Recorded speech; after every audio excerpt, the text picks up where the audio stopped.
Right, there we go. Right. So, the event has just finished. And how did you find it all? I thought overall it was actually really good.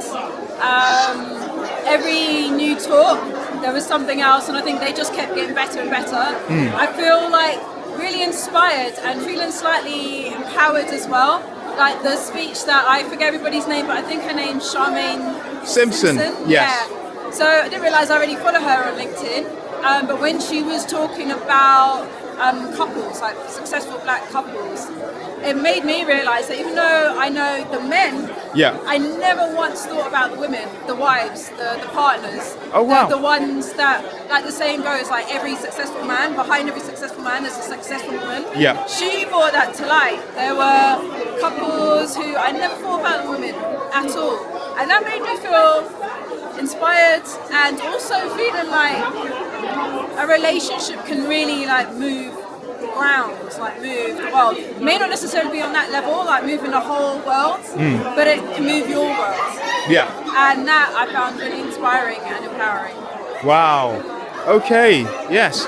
So, Robin dropped a very interesting lecture called Cloning Tyrone.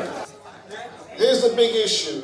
Most people's shallow opinions of you affects you whether you like it or not. All right, now here's a question.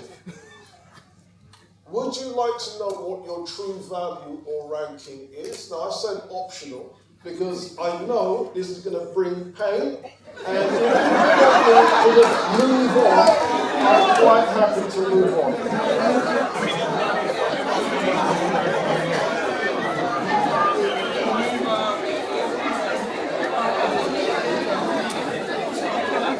Can I get some opinions? Okay, can I get some opinions? Should I just move on? No! You sure? Sure. It had quite a reaction. Yes. How did that hit you? I love the fact that he was authentic in his approach. I think there was a bit of vulnerability there. I'm not saying that he appeared vulnerable, but knowing that it could cause a bit of controversy, but still sit in his own truth, I thought was amazing. I thought the equation of, I forgot it was like true dating value. Yes. I was expecting something a bit more scientific, but obviously it's coming from a place of subjectivity. But what I did find interesting, which I'm going to think about more on, is, and it is true actually, is say a guy is a 9, the women that are on 6s, he is going to have a certain perspective. In fact, I think anyone, period, once you're a 9, you're going to have a certain perspective on 6s. If you're a 6, you're going to have a certain perspective on 4s. And so it made me reframe and think of like stay in your lane. If you want to go for someone that's a couple of grades above you, how are you going to, I don't want to say fix up, but how are you going to get yourself into that lane? What is it about yourself that you're willing to change, that you're willing to work on?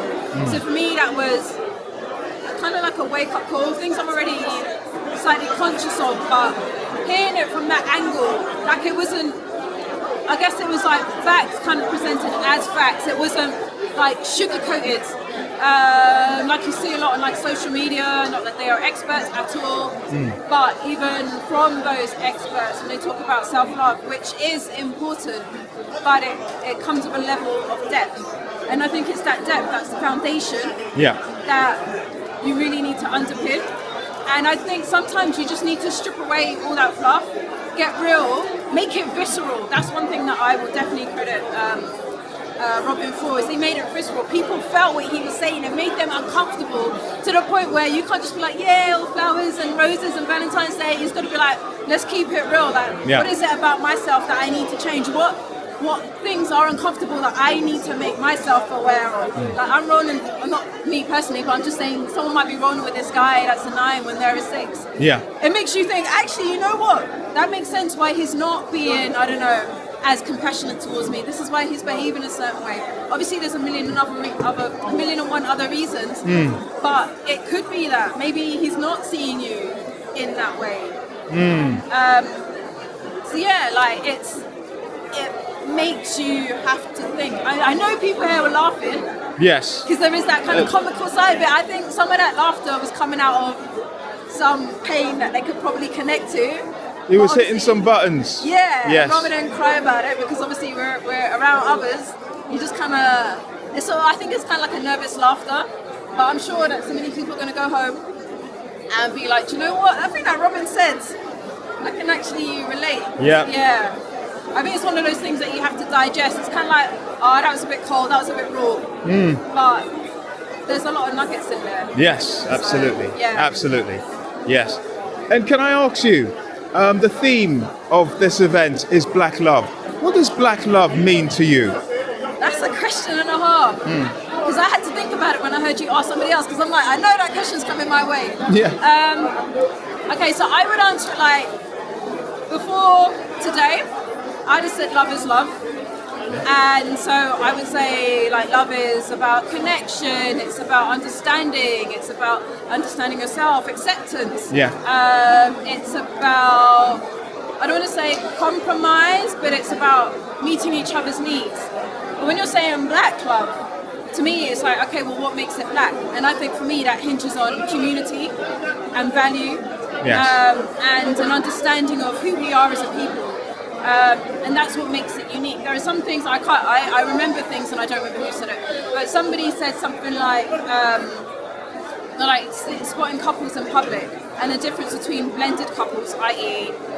Black male, white woman, and black male, black woman.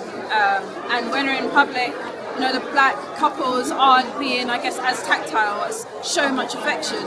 And then they linked it to something in slavery where if you did that, then the slave master's like, oh yeah, gonna make kids, or there's something in there that's passed down. Yeah. And so understanding that and how our behaviours today were born from things of the past, like certain conditions that we live in. Yes. But also certain conditions, this one is conditioning, Yes. That's the only experience that black people have. Yes. And I know the majority of us, to be honest, probably aren't conscious of that. But we are living it. Yes. And that's what makes it black love, that cannot be, it is not experienced by other cultures.